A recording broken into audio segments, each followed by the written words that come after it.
familia real, un asesinato a sangre fría, una hija desaparecida y una mujer que décadas después asegura haber sobrevivido a la masacre. Pero no se trata de cualquier familia. Es la familia Romanov, los zares de Rusia. Y no se trata de cualquier hija. Se trata de Anastasia, la última gran leyenda de la realeza europea. Lo que ocurrió esa noche es uno de los crímenes más impactantes del siglo XX. Pero lo que vino después es aún más perturbador.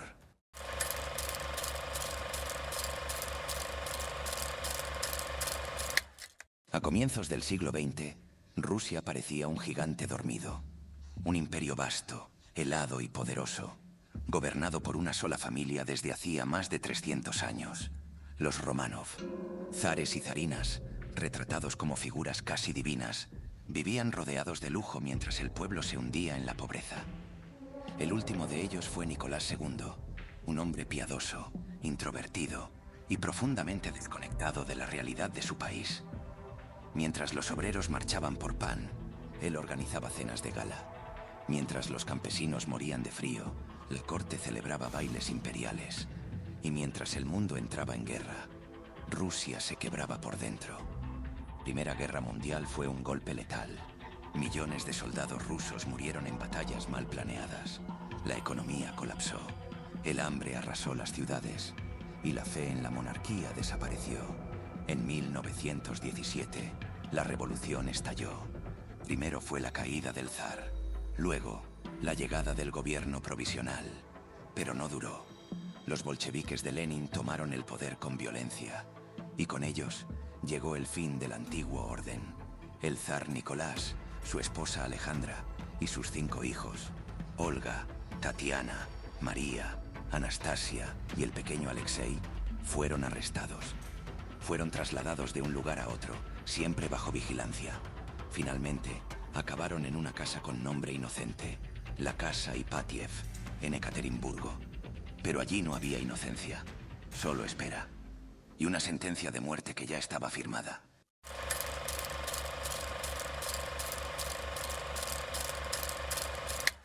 La noche del 16 de julio de 1918 fue cálida. En el interior de la casa Ipatiev, la familia Romanov dormía, o al menos intentaba dormir. Los rumores sobre su inminente traslado eran cada vez más frecuentes. Y aquella noche, finalmente, se confirmó. Poco después de la medianoche, un oficial bolchevique golpeó la puerta. «Vístanse, van a ser llevados a un lugar más seguro». Era mentira. La familia bajó al sótano.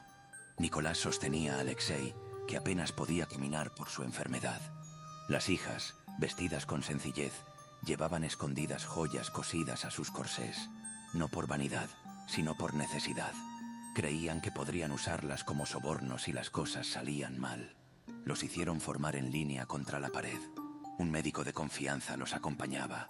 Nadie sospechaba lo que iba a ocurrir. Hasta que entró un grupo de hombres armados. Uno de ellos leyó una orden rápida. El soviet ha decidido ejecutarles.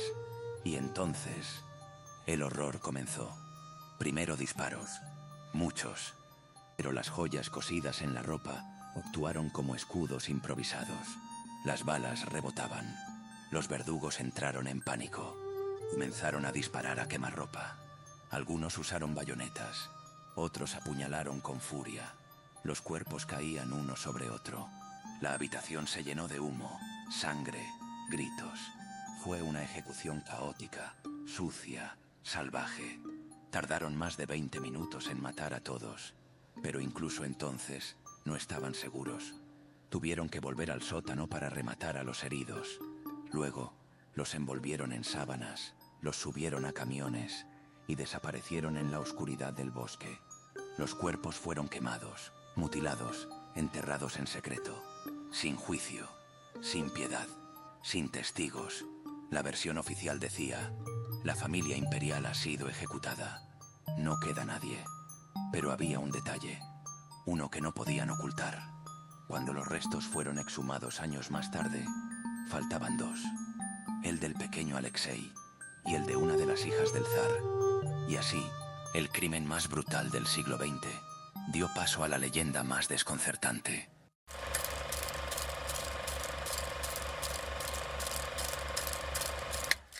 Año 1920. Berlín.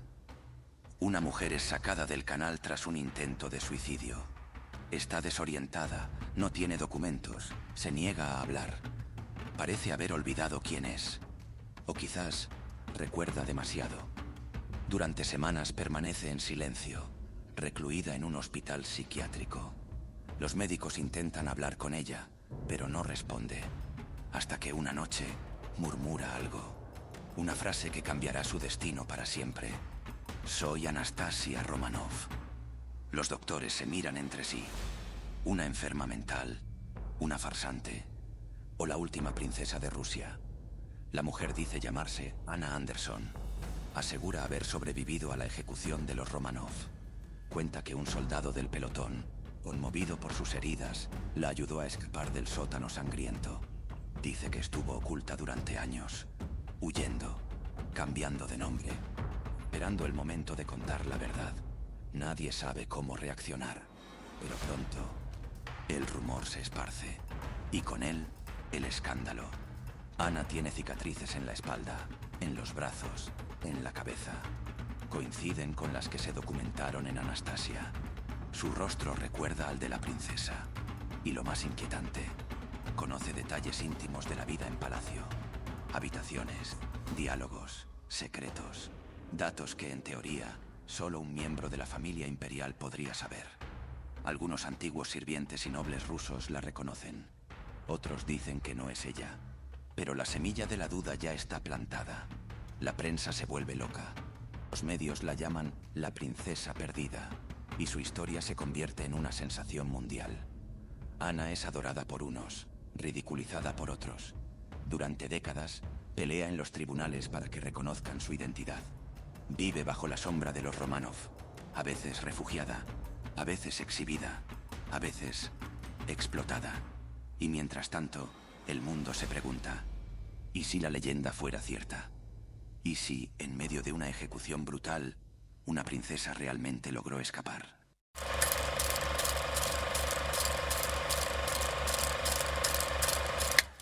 Durante más de 70 años, la historia de Anna Anderson alimentó libros, películas y rumores.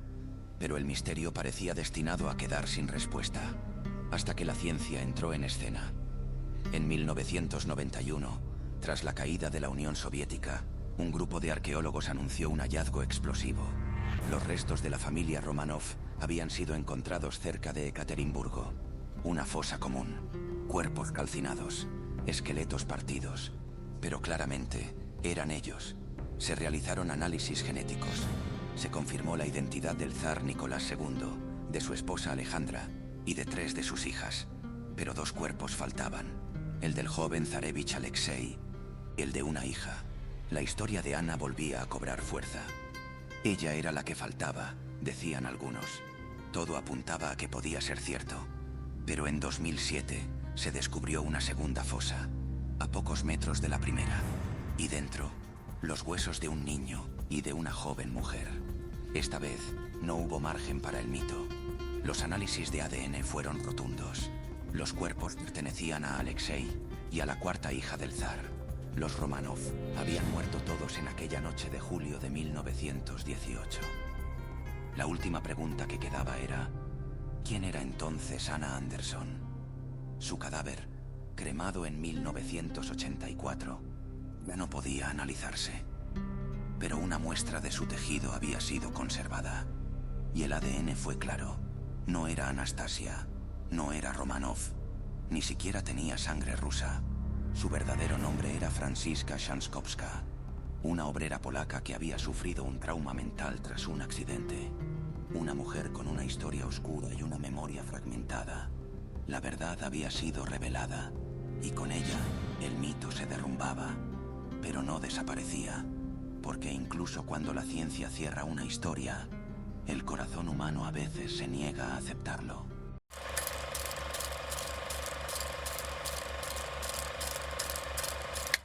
La ciencia había hablado.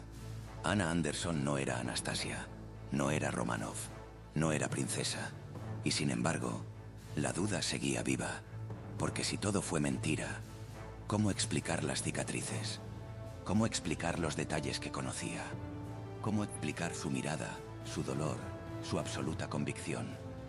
Durante años, Ana sostuvo una historia imposible. La defendió ante jueces, periodistas, médicos, aristócratas. Soportó pruebas humillantes, análisis psicológicos, interrogatorios públicos. Y jamás cambió su versión. ¿Eso hace que diga la verdad?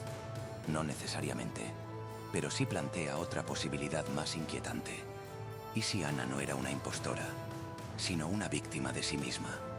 Algunos expertos creen que Franziska Szankowska sufrió un trauma tan profundo que su mente creó una nueva identidad como mecanismo de defensa. La pérdida, el dolor, el aislamiento, la llevaron a refugiarse en un personaje que encarnaba todo lo que ella no tenía. Una familia, un propósito, una historia. Otros creen que fue influenciada, que alguien la usó, le dio información, le enseñó cómo moverse, cómo hablar, para convertirla en un símbolo, en una figura útil para intereses políticos o monetarios. También está la teoría más dura, que fue una farsante consciente, que construyó su historia paso a paso, aprovechando la nostalgia y la culpa de una Europa que no quería aceptar la brutalidad del Nuevo Mundo. Pero entonces viene lo más fascinante. Incluso cuando el ADN confirmó que era polaca, incluso cuando los huesos de Anastasia aparecieron, algunos seguidores de Ana siguieron creyendo en ella. No porque ignoraran la ciencia, sino porque la necesitaban.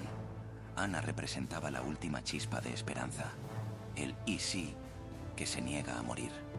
En un siglo lleno de guerras, traiciones y pérdidas, su historia era un pequeño consuelo.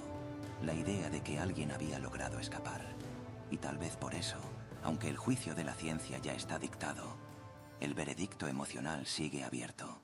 En 2007, la ciencia puso el punto final. El ADN no dejaba lugar a dudas. Los restos eran auténticos. Los Romanov habían muerto todos aquella noche, incluida Anastasia. Anna Anderson, la mujer que dividió a Europa durante décadas, no era más que Franziska Szankowska, una obrera polaca que acabó devorada por el personaje que creó, o por el que otros crearon para ella. Caso cerrado. Pero, ¿de verdad lo está? Porque aunque los documentos estén sellados, aunque la verdad biológica esté probada, el mito sigue latiendo cada vez que alguien pregunta, ¿y si escapó? Sigue latiendo en cada libro, en cada película, en cada historia reinventada. Sigue latiendo porque la mente humana necesita leyendas. Y Anastasia es la leyenda perfecta. Una princesa que desaparece, una impostora que convence, una verdad que llega tarde y una pregunta que nunca desaparecerá del todo. ¿Y si Ana no mintió? ¿Y si el ADN se equivocó? ¿Y si...? Déjame tu teoría en los comentarios, porque esta historia no se entiende con la cabeza, se entiende con el corazón. Y si quieres más casos como este, más misterios que desafían la lógica, la ciencia y la historia, suscríbete, porque lo que viene es aún más desconcertante.